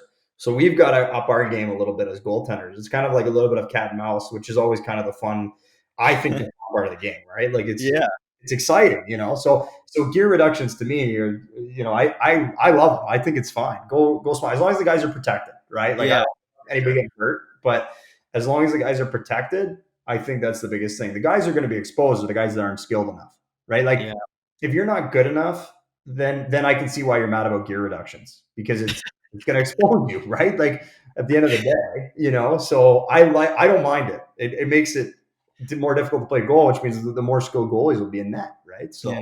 I don't Yeah. mind it at all. No, I don't mind it either. And I just want to dive into some more technical aspects around your philosophy. Obviously, we've touched on a lot of things, but maybe you can touch on this idea of changing the plane of your eyes, bobbing up and down, and how that can affect your tracking. Maybe dive into a bit into your philosophy regarding tracking, and then into why keeping your eyes level at the same plane is so important when we play. Yeah, for sure. And like I'll start kind of on a basic level. Like obviously, like you want your eyes to be, as you said, on the same plane as the puck. So basically, if I draw a line from the crossbar or the corner crossbars down to the puck, that plane, that line, we want our head to basically be tilted on the same angle. That just allows us to be looking downward at the puck. So Right. based on where the puck is, that plane is going to change constantly. So I'm not a believer that you should be in one universal stance. I'm a believer that in certain areas of the ice, you want to frame the net in a way that your eyes are on the correct plane the whole way through, and you want to be able to move to whenever you move. We want to make sure that the eyes are going to the plane of where the puck is going to. So if the puck gets passed laterally, let's say dot to dot, it's going to be pretty simple because you're going to start on the same plane and finish on the same plane. But if a pass goes, let's say from the dot to below the circle on a lateral play, you're going to want to make sure that as you're making your rotation, your head is driving further downwards. So you're angling it down to the ice. So your head is really going to dictate how you move and how effective you're going to move. So for me, it's essential. Like you need to make sure that you're on the correct plane every time there's a shot. Because it's just the game, like we talked about before, the game is so quick now. It's so fast. You need to make sure your eyes are in position because you're never going to be able to track the puck effectively. And that's the biggest thing. I find goalies actually now, like in a lot of respects, like sometimes over track, and they move their head too much instead of their eyes. Like your head should be in your original spot, as far as the angle goes and the plane goes. But I find goalies will move their head a little bit too much. And what happens is like you get the like Instagram videos where you see the goalie like will like track the puck all the way and their head's like completely square to the glove, right? And it's just not realistic. Like if someone snaps a puck at X amount of miles per hour, they're just scientifically you can't get your head around, right? Like and your head's moving, right? So it's not an advantage. But we see these like drills where they like float the puck in really softly and the goalie snaps their head all the way around because it looks cool and they have like a nice like video to put on Instagram. Like that doesn't happen, you know. Or something like that, right? Like how many times do you get a chance to like really fully turn your head? But I find young goalies especially like they'll like turn their head all the way in, and I'm like, what do you like? Is there really a point to that? And second of all, now if it does hit you and come back out, your eyes have now gone past the point where the puck's made contact with you. So now when it comes back out, now you're late on finding it again because you're going to use at some point when the puck comes in peripheral vision. Okay. Yeah. And when the puck hits you, you're going to use peripheral vision at some point when it comes back out because your eyes can't track that quickly. So you have to learn to be able to use just the eyes and let the head follow with you. So the head is to me, the plane of attack is to get set. Okay. So your head is what gets you set. So if I move laterally, I want my head to move with me and I want it to be on the right angle, those two things. Once the shot happens, it's your eyes that do all the work. So it's your head that moves you and your eyes, but mostly primarily your head. And then when the shot comes in, it's your eyes that do the work. And when the shot comes out, it's your eyes that do the work. And then you'll start your secondary movement, which is with your head, right? So that kind of makes sense. It's hard to say over a podcast, but hopefully that made a little bit of sense. So that's kind of where I would say we lack a little bit in the game sometimes, like where I think guys overtrack and they try to use their head instead of their eyes. Your head's to move, your eyes is on the shot. That's the key for me. Yeah. And how exactly do you articulate that to guys in terms of the feeling that they should be looking for, like when they're on the ice, to sort of build that awareness around sort of what we're talking about so they can make those adjustments? Yeah, I mean, I don't know if there's a secret formula for that. I think it's literally like you just have to do repetition and have intention in your practice, right? Like I think that's the only thing. Like I think you just have to, and that's really what it surrounds. What it really comes down to is you have to have intention on what you're doing. And that's the biggest thing. And when you see a puck in practice, are you tracking it effectively, or are you getting lazy, right? Like, and Yeah. that's really the only formula is do you have intention when you practice? Like when you make a save, are you following it out with your eyes and then your head shifts to the new line, or are you just tracking and then moving to the next shot? You know what I mean? And I think so my answer to that would be intentional practice will eventually allow you to make that formula subconscious, if that kind of makes sense. Yeah, yeah, absolutely. And I just want to dive into another concept that I heard you kind of touching on, having your hands work with your pads. And that's a totally new one to me. You see goalies with the palm up, Mhm. palm in a million different directions, right? So maybe explain what you mean by hands move with the pads and why you think it's so important. So that concept that we talked about was primarily used in certain situations. Like obviously, like if the puck shot from really far away, you should be able to catch that pretty cleanly and not worry too Yeah. much. If we can't do that, we got bigger problems probably, right? I always had a coach that said like he used to say if they score from there, we'll get a new goalie. So I don't worry too much about that side of things. But when the shot's coming from, so basically, you break down the defensive zone in the middle of the ice, like in between the hash marks. Okay, that's your middle. The net is at its maximum width and height Yeah. too, depending on where the puck is located, like how high it is. So it's at its maximum width, right? So in that zone, you have to be more competitive. Like that's just you're competing to make the save, and you're doing it a lot based on reading where this release is, right? Yeah. And that's your zone. You do what you need to do to make the save. Now, when the puck is on the outside of the rink, or let's say like from the hash mark to the dot, now we're on an angle where we actually connect our hands with the post. So let's say it's like on the dot, for instance, right? And or maybe a little bit inside the dot because it's a better scoring area. On the dot's a little more to the outside, but let's say it's slightly inside the dot. If you look at the angle of the puck, there, if you look at where your hands are placed, your gloves, unless you're a really small goalie. So if you're like 7 years old, this may not apply depending on how big you are. But even the young guys, like it's pretty fascinating how big they are Our now. audience is primarily 14 to 22-year-olds, so you're right in the Oh, wheelhouse. perfect. So let's say it's off the dot a little bit inside the circle. If you look at the angle of the puck, your hands are connected with the posts. Your gloves are basically in line with the post, just in your stance. So you don't have to move outside that much, right? So I find a lot of goalies, what they focus on is they focus on horizontal lines on shots instead of vertical too much. Yeah. So when a guy shoots the puck, what they focus on is opening up their glove to try and receive it. That makes sense. It's a good concept, and it's good to catch a puck that way. Mhm. Now, the problem is they start with opening up when it comes to the, let's say, the glove side, right? They start with opening up their hands instead of simply saying, what is the vertical angle of the puck? Because if I open my glove up, what you'll find is if you take the puck's view, your glove will be past the post most of the time, right? So if I open my arm up or my glove and I have that movement, it's past the post. So what that means is it exposes us to 12-inch shots and shots from the thumb to the shoulder. So if you watch NHL games and you slow them down, primarily all the goals are scored inside the goalie's range of motion. It's Mm. not outside. They don't beat you around very often unless you're really out of position. You're not set or centered and square. They won't beat you around. They'll beat you above your glove and in between your arm or Yep. below. The And elbow. so the concept is to basically just say, I'm going to take the vertical angle of the puck and try to attack it. So if the shot goes high, I hold my feet. If the shot goes low, I know that I've got the line covered. I'm going to connect with my equipment on the way down so there's no gaps or leaks underneath me. And then as the puck's coming in, I'm going to use my hands appropriately to catch that puck. Does that kind of Mm. make sense?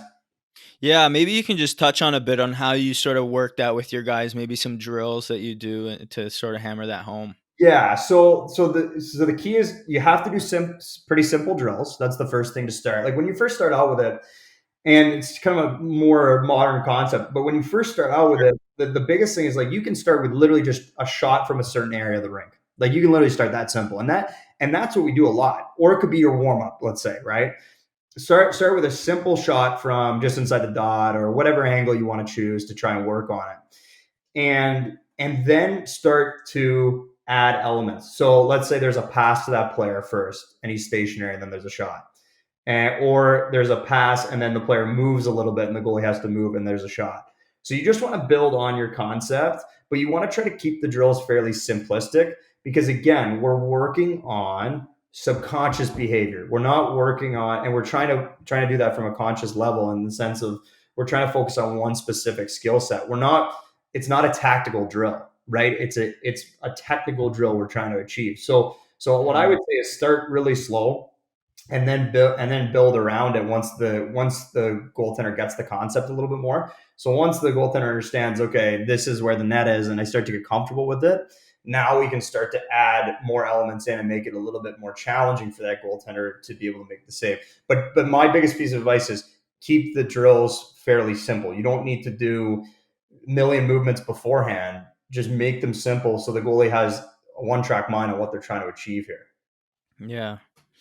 Yeah, no, for sure. I love it. I love that we're getting into the nitty gritty technical stuff. And I'm sure a lot of people haven't really heard the concept, and that's why I just wanted to, it's sort of an innovative thing. And that's why I brought you on here, because you have a lot of innovative concepts that are actually really good and progressive. But I just want to, Hopefully they work.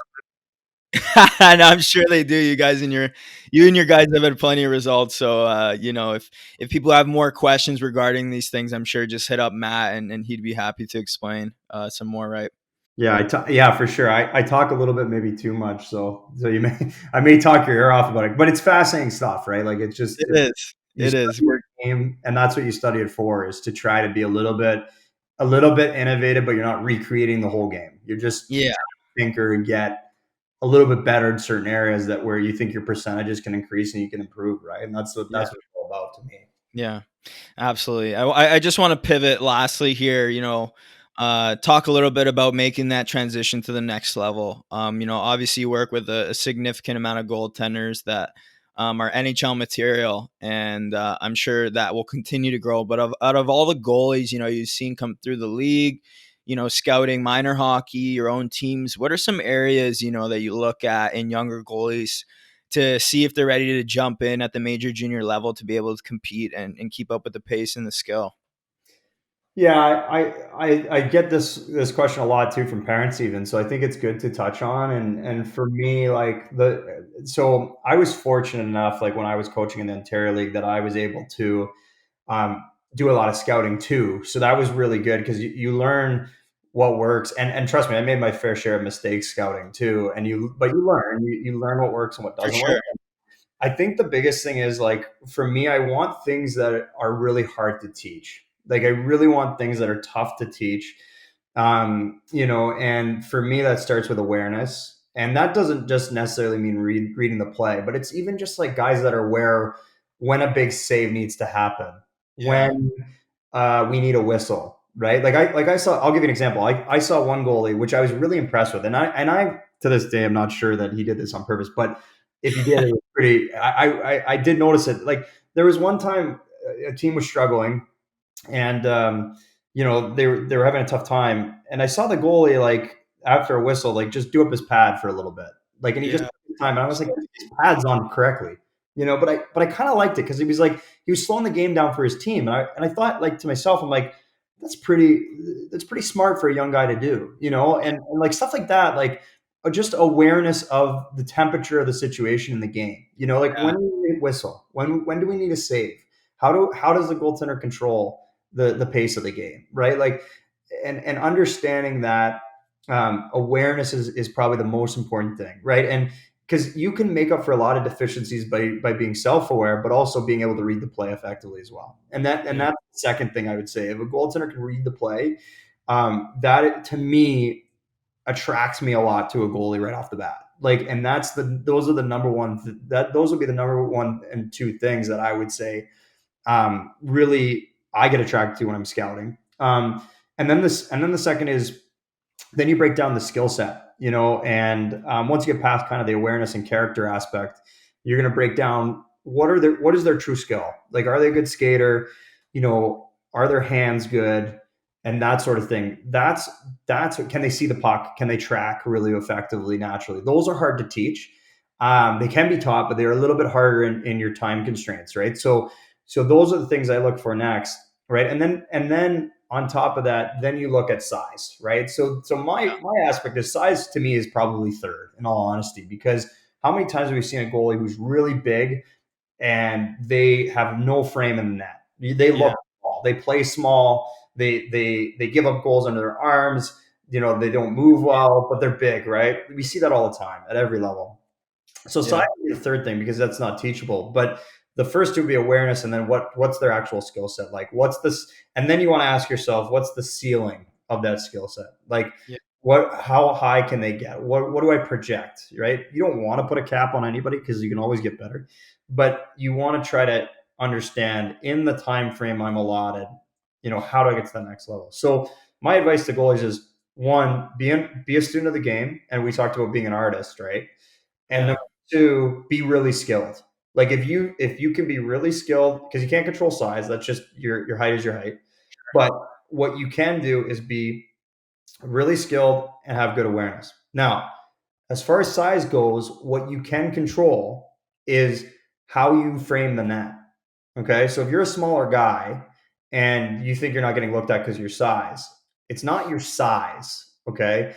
It's how you frame the net. Because you can be a smaller goalie and frame the net really well and be really effective for a team, right? Because a team just wants wins. That's all they want. They want a goalie that can win games. Right?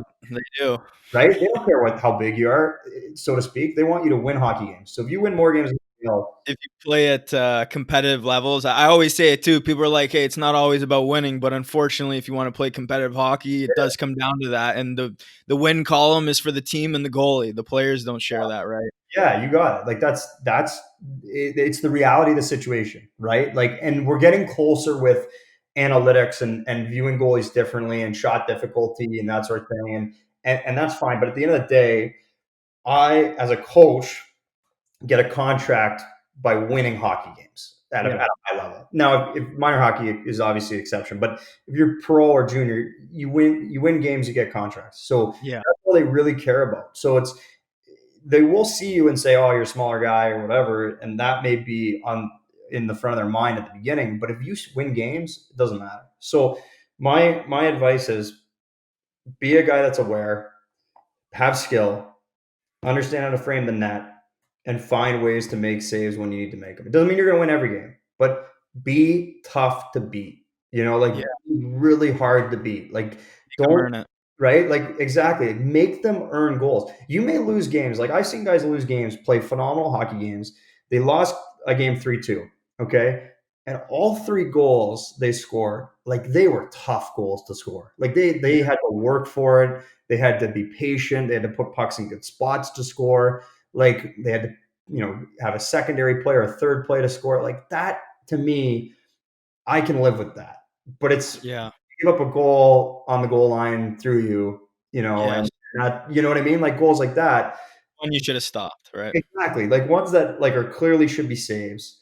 That's what kills guys in their draft years and stuff like that and beyond.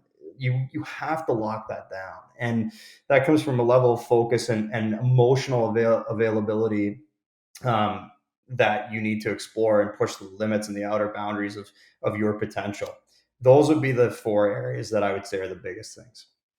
Yeah, I always say that, and it goes back to the humility thing that we've been touching on the whole conversation. You want to prove to people that you're ready to play at the next level and you can help them win games. Well, wherever you are right now, whether it's A, house league, AA, AAA, junior A, junior BC, you have to do two things.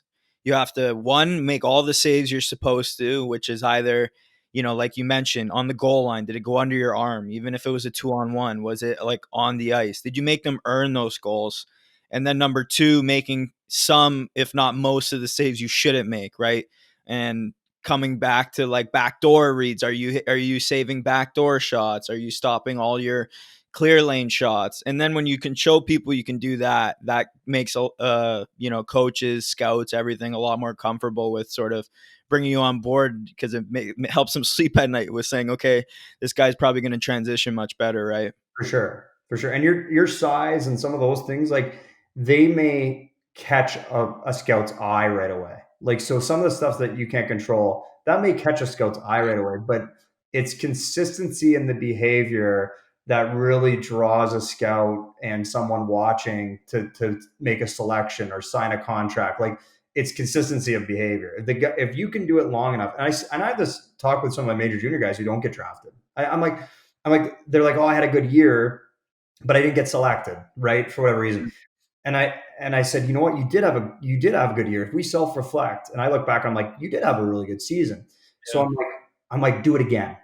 Like they're waiting for more. They're waiting for a bigger sample size. Like, especially a smaller guy, like if you're a smaller guy, they may just want more. They just want more proof. So just like I've had this discussion with tons of NHL scouts where they're like, I really like him. We're not going to draft him, but I do really like him. We just haven't seen enough, right? Like they're like, we just haven't seen enough to warrant investing a pick on the player, right? You look at Nico Daws, right? It's the same thing. Like, he was okay in his draft year last year, but wasn't good enough to get drafted. They needed more of a sample size, right?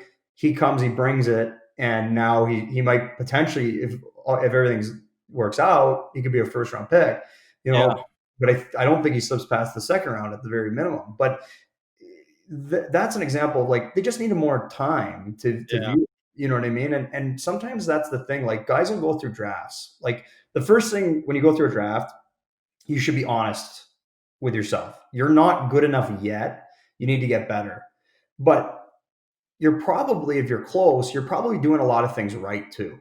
So just be patient with the process. Like, at some point, the best goalies become the best goalies. It's tough, but at some point, the best goalies end up rising to the top. So that's the biggest thing I would say in just a long journey that this is. And you got to love the journey, right? Like, you have to, because it's going to be a long process. It's going to take time. You know what I mean?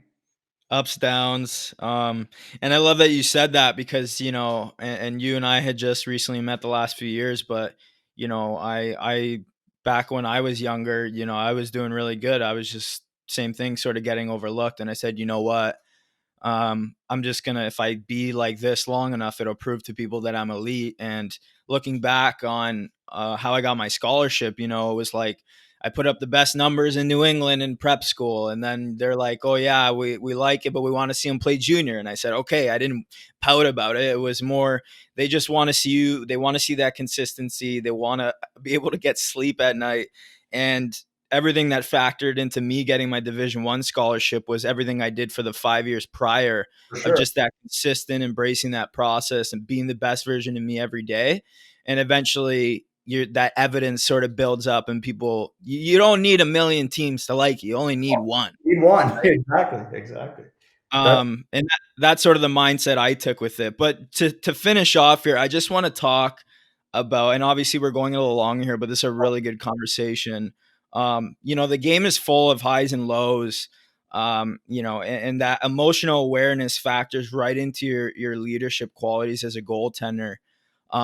How can people sort of work on identifying those times in terms of, being a leader, right? Like you said, those timely saves, all those things.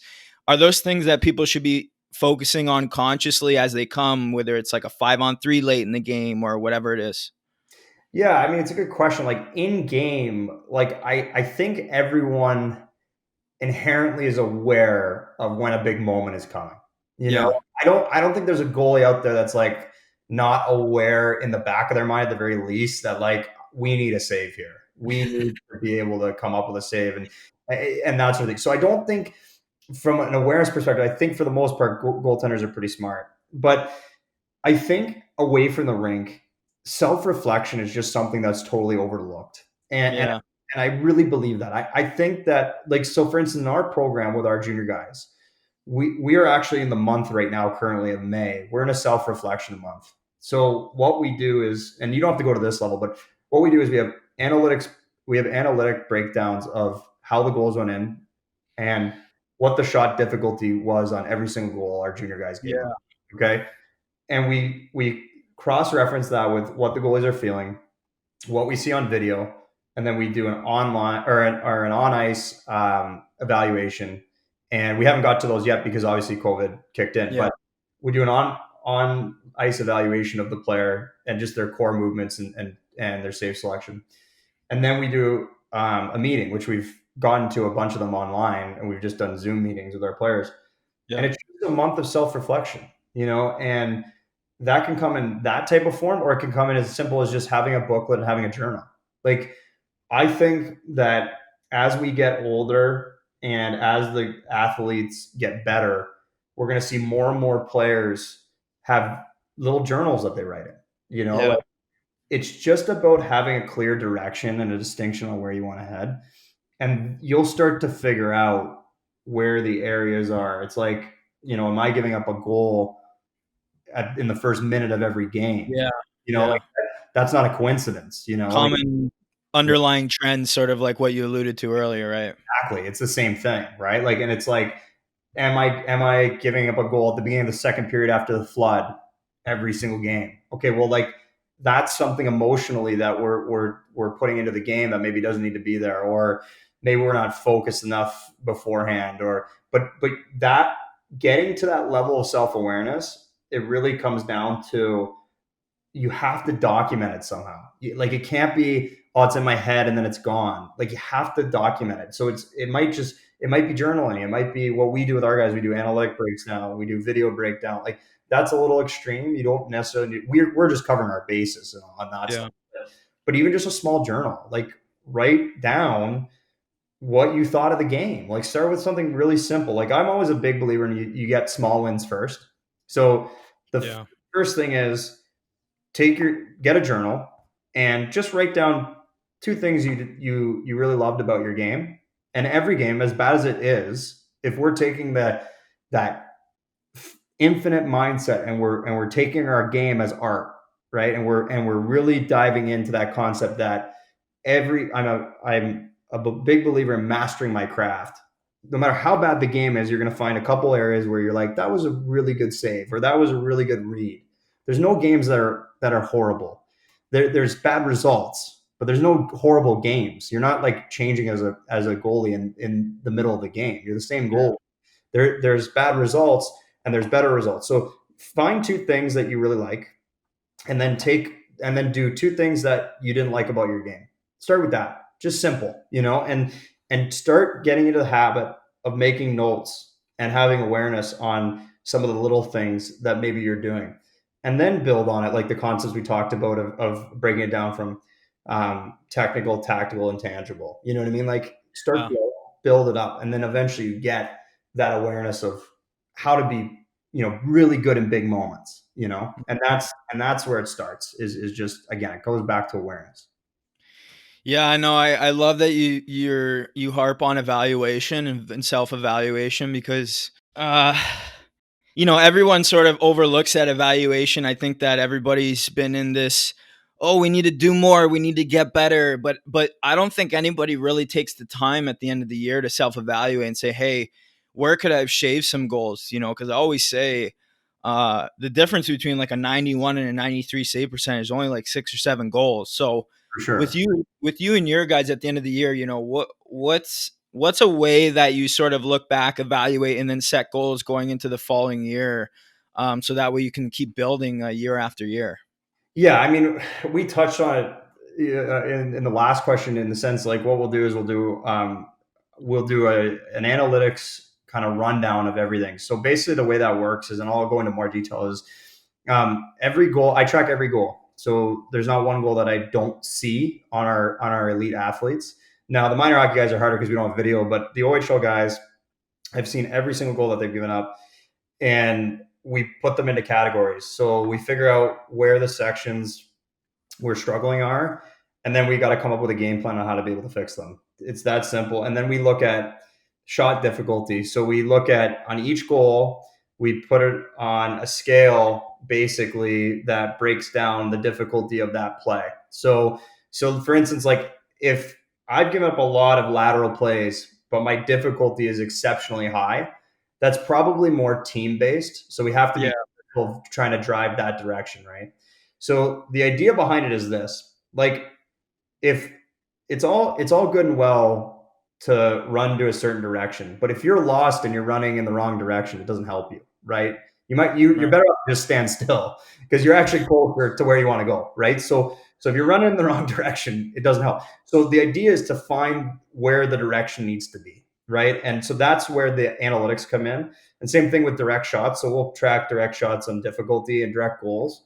So we know exactly, and then we'll go a step further and we'll actually take the top goalies from each league and we'll track theirs as well that we don't train. So if there's another goalie that we don't work with and they're one of the top goalies in the league, we'll look at their difficulty and we'll say, okay, this is where they are, this is where we are, and see how we line up. So that's the first thing that we do. The second is we do the video breakdown. So we'll have a Zoom meeting with all our players in the next week or so. And we'll do a Zoom meeting on, how the goals went in and what our strategy is for the next year, right? Yeah. It just gives us a clear direction and the players can see it now. So now they're looking at it and going, oh, wow, I didn't see that before. This is what, I now see that I can be better. But also it gives them input too. So they can go, yeah, I'm feeling like kind of like this on this play. And there's a bit of a conversation back and forth there. So that gives me a better understanding. So the video meeting is for them, but it's also for me. And it gives me a better understanding of how they were feeling in that moment, what happened. Maybe a puck got deflected I couldn't see on video. So they're like, oh, that hit the guy's skate. And that comes back to honesty. We're very honest with ourselves, right? And then the final thing is the on-ice evaluation. We usually do that actually first, but because of COVID, we haven't been able to be on the ice. And we'll break down their core movements. So you've got movement on feet, your recoveries, and then your slides. And then you have your save selection. So how are we facing direct shots? And we'll slow those down. We'll do a voiceover on, how they can get better in those certain sections. So that's what we do with our major junior guys. It's a lot harder to do it in minor hockey, obviously, because you don't have that video access all the time. But now in the month of May, they have a clear direction. So when we start up again, whenever we start, we are ready. Like we are ready to go. We know exactly the areas we're going to start with. And when we do that personal approach on the ice, it's game over. We know exactly where we're going. So, and that's the level we get to. But again, like, I think that's a little extreme. Like there's certain things where I'm like, did we need to do that there? Well, it's just more my occupational hazard. Like I really just love doing it. But if you start with just, like I said, self-reflecting, looking back on goals and understanding like this is the area we need to head. But you really want to evaluate what your ROI is, because we talked about the ditch theory and how difficult it is to be able to change your subconscious mind and your subconscious behavior so it relates to performance. You have to ask yourself, what is my return on investment on what I'm doing? So when I say ROI, that's what I mean. What's your return on investment for the time I'm spending on save selection to the glove or butterfly slides or whatever it is, or RVH? Is it worth spending X amount of hours, or is it better to spend X amount of hours somewhere else and I will get better results based on that? So that's always something that I'm constantly evaluating as a coach.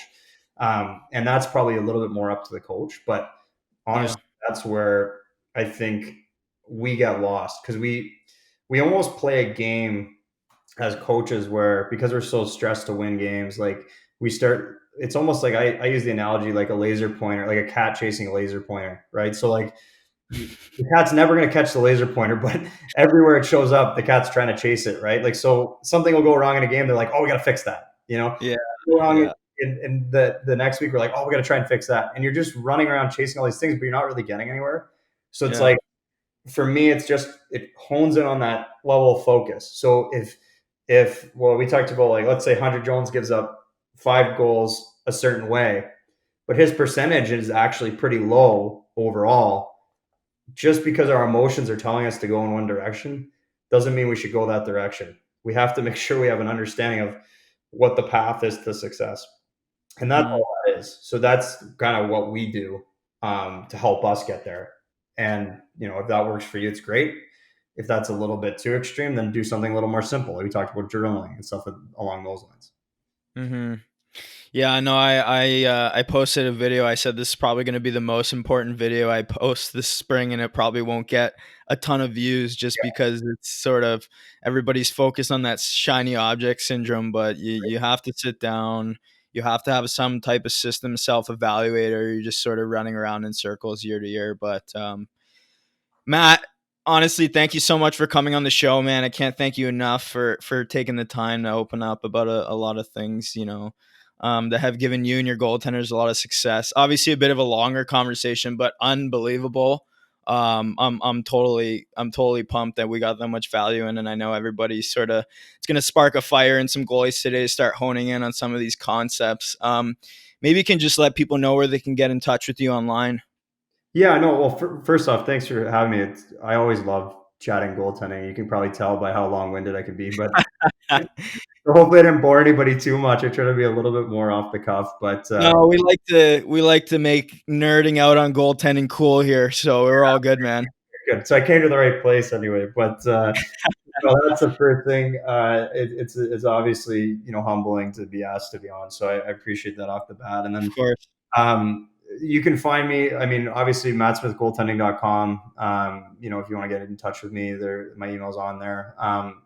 And you can go to our website. There's online membership options and obviously all the training options you can have. And then my handle on anything is like Instagram, Twitter. It's at MS Goaltending. So, you can find me there. So there's some good content. It's a little shorter, but based on restrictions. But like I said, the goal is just to provide value for all these players, and that's the main thing. And if they can get 1% better off something, I think we've done our job. So that's the big thing for me. And hopefully I'll be in touch with some of the listeners. I love interacting, and I try my best to get to everybody. As you know, it's pretty hard sometimes, like For sure. be able to get to everybody's direct messages and stuff. And if I don't have an answer for you, I'll say, like, I don't know if I have an answer for you. We've had some good questions, but don't hesitate to reach out, and if you are a listener that's interested, and hopefully I can help you in some small way. That's the biggest thing. Yeah. So we'll include all the links in the show notes for everybody that's interested. But his students have had a tremendous amount of success over the years. And if you're looking to make that jump to the next level, definitely go back and listen to this one today, because Matt knows what it's all about. Maybe somewhere down the road, we'll have you back on the show, man, if that's something that interests you. Oh yeah, I like I said, I can't talk enough about this stuff. So I think we went a little overtime, so we might have to do another one. Nah, we're okay. I'm grateful for you coming on, man. You take care, and we'll chat soon, buddy. Awesome. Thanks a lot, Mike. Thanks for tuning into this week's episode, guys. If you like what you heard today, make sure to hit that subscribe button, as we have tons of amazing guests lined up already to come onto the show in the next few months. Make sure to tune in next week and every Tuesday from now on at 8 a.m. as I have one of the greatest recruiting minds in college hockey, my old assistant coach from the University of Vermont, Kyle Wallach. Wally had a very strong hand in recruiting both the Yale and the Quinnipiac teams that went to the national championships that ended up competing against each other back in 2013, which is crazy. And he's known as one of the best recruiters in D1 hockey. Him and I have become very close friends over the years. And if you're looking for an inside scoop on how to possibly get yourself a Division I deal, this episode is for you. So don't hold your breath, but make sure to tune back next week. Without further ado, here are the giveaway details for the NeuroTracker X subscriptions we're giving away. To enter the giveaway, simply go to Apple Podcasts and leave us a written review. Once you leave a review of the podcast, take a screenshot of it and either email it to goaliehacks@gmail.com or DM me on Instagram with your screenshot and your full name. If you guys are also interested in getting started with the product outright right away, they are currently offering subscriptions for cheaper than what the price will be when the product fully launches. So if you guys want to get started at a cheaper price before the price goes up, hit me up on Instagram for more details. Get excited, guys. Great things ahead. I hope you enjoyed today's show, and I'll see you next week.